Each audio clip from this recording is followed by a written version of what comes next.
halmozni fogjátok, srácok, a kupákat, hiszen nem csak abszolút második helyen, hanem a P12-es kategória második helyén és a Lada kupa első helyén végeztetek. Gratulálunk! Gergő, mondj egy pár szóban, hogy milyenek voltak a benyomásaid a mai napról, nagy volt a küzdelem, azt hallottuk. Köszönöm szépen mindenkinek, elsősorban a szervezetnek, onnan is kiemelten a édesapámnak, mert nagyon jó autók laktak meg velem. Küzdöttünk végig 7 gyorsan keresztül, vagy összetet. Gratulálok a Karcsinak is, főleg neki, de Bandinak is egyébként. Lehet, hogy voltak többet ártak nálam, vagy tőlem, de most egyébként. Nagyon. Gratulálunk a Marko részétől. Köszönjük szépen a rendezők nevében, gratulálunk nektek is, nagyszerű eredmény volt ez a második hely.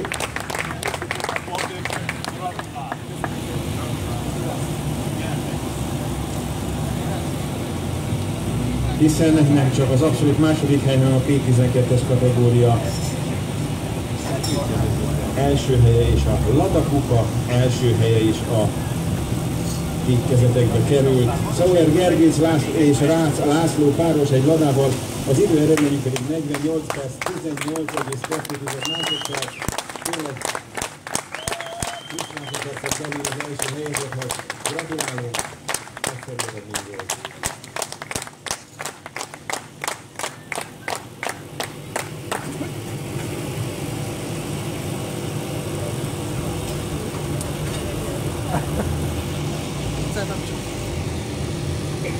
Kellemes gondok ilyenkor a kupáknak az elhelyezése,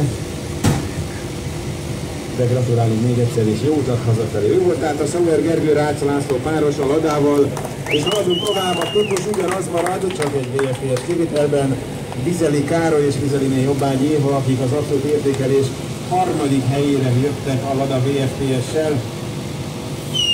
Köszönjük szépen, ilyen szépen csendbe érkeztek. Gratulálunk, Karcsi!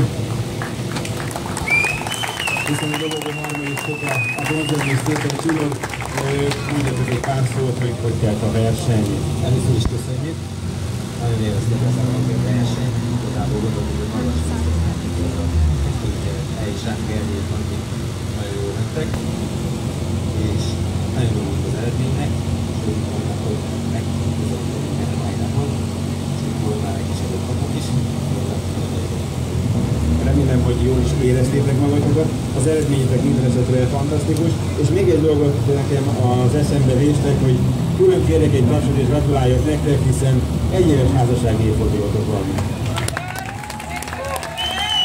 Üdvözlök tehát Vizeli Karcsi és Vizeli Jobbágy Éva, a Serlejüket Polics József polgármestertől, illetve Benke Nikolett alpolgármester. Asszonytól vegyétek át helyes pikte, Barejtné Benke Nikolett.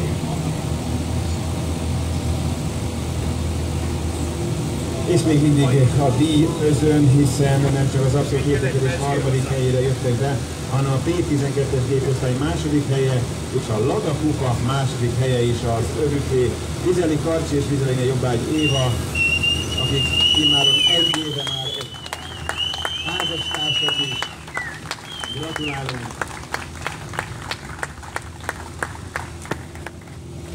Nagyszerű eredmény volt és jó volt.